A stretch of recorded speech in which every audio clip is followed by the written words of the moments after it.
শ্ৰদ্ধাৰ দৰ্শকসকল, এই মুহূৰ্তত মই আছোঁ গোৱালপাৰা জিলাৰ মাটিয়া চক্ৰৰ অন্তৰ্গত বগুৱান কঠালবাৰী গাঁও পঞ্চায়তৰ অধীনত বগুৱান পাৰ্ট 3ত অৱস্থিত বগুৱান খেৰপাৰা হাইস্কুলৰ সন্মুখত ইয়াত দেখিবলৈ পাইছে সাইনবোৰ্ডখন। আৰু এই বিদ্যালয়খনৰ টিন পাতসমূহ সমূলি নষ্ট হৈ গৈছে। যোৱাকালি যি শিলাবৃষ্টি হৈছিল, ডাঙৰ ডাঙৰ পাথৰ শিল পৰিছিলে, বৰফৰ টুকুৰা পৰিছিল, সেইবিলাকে কিন্তু টিন পাতসমূহ একেবাৰে সমূলি জৰাজীৰ্ণ কৰি পেলাইছে। যি টিন পাতসমূহ এতিয়া অচল। আৰু এনেকুৱা অৱস্থাত কিন্তু এয়া ভিতৰলৈ গৈ আছোঁ মই আপোনালোকক দেখুৱাবলৈ। চাওক ওপৰৰ ফালে, মুধাৰ ফালে এয়া একেবাৰে শিলাবৃষ্টিয়ে এনেকুৱা জৰাজীৰ্ণ কৰিছে। টিনসমূহক ফুটা কৰি কৰি জৰাজীৰ্ণ কৰিছে, একেবাৰে যেনিবা জাল সদৃশ হৈছে টিনবোৰ। এই অৱস্থাত কিন্তু অকণমান পানী পৰিলেই নিশ্চয়কৈ ছাত্ৰ ছাত্ৰীসকলৰ কিতাপ বহি জিকাৰ উপৰিও ছাত্ৰ ছাত্ৰীসকলেও তিতি বুৰি যাব, এনেকুৱা অৱস্থাত আছে বৰ্তমান। নিশ্চয়কৈ ইয়াৰ মেৰামতিৰ অতিকৈ প্ৰয়োজন আছে। ইয়াত দেখিবলৈ পাইছে আপোনালোকে। এতিয়া মই এই বিদ্যালয় কৰ্তৃপক্ষ প্ৰধান শিক্ষকৰ পৰা কিছু জানিবলৈ চেষ্টা কৰিম, তেখেতৰ মনৰ অনুভূতি কি আৰু তেখেতে কি ক'ব বিচাৰে। এই বিদ্যালয়খন যদিও 1989ত স্থাপন কৰা হৈছিলে, প্ৰতিষ্ঠা কৰা হৈছিলে, কিন্তু এতিয়ালৈকে বিদ্যালয়খন এই হাইস্কুলখন এতিয়াও অপ্ৰাদেশিকৃত অৱস্থাতে আছে। মই এতিয়া স্কুল কৰ্তৃপক্ষ প্ৰধান শিক্ষকৰ ওচৰলৈ গৈ আছোঁ। ইয়াত বিদ্যালয়ৰ প্ৰধান শিক্ষকগৰাকী আছে, তেখেতৰ পৰা দুই এষাৰ কথা বিচাৰিছোঁ।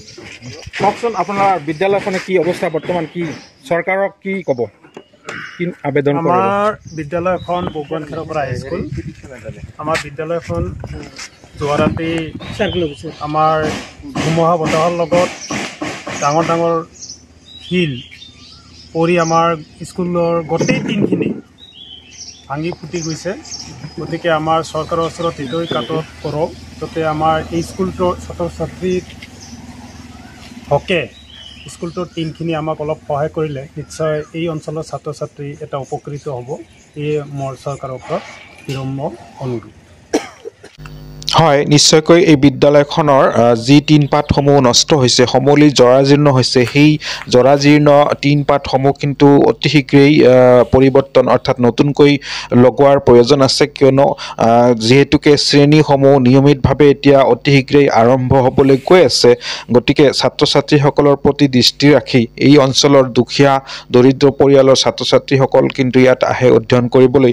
গতিকে সেইসকলৰ প্ৰতি লক্ষ্য ৰাখি অতি শীঘ্ৰেই এই টিন পাতসমূহ চেঞ্জ কৰাৰ অতি প্ৰয়োজন আছে। গতিকে বিদ্যালয়ৰ প্ৰধানগৰাকীয়ে চৰকাৰলৈ আবেদন জনাইছে। আমাৰ চেনেল যোগেও আমাৰ তৰফৰ পৰাও চৰকাৰক বিনম্ৰভাৱে অনুৰোধ জনাইছোঁ। ইতিমধ্যে প্ৰধান শিক্ষকগৰাকীয়ে দৰখাস্ত লিখিছে, বিভাগীয় কৰ্তৃপক্ষক জনাব।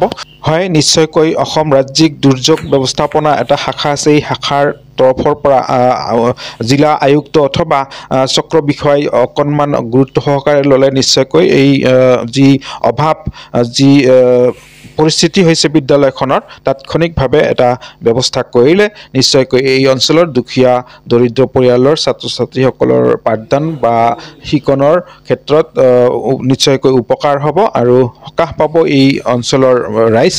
লগতে শিক্ষকসকলেও কিন্তু এটা স্বস্তিৰ নিশ্বাস পেলাব পাৰিব।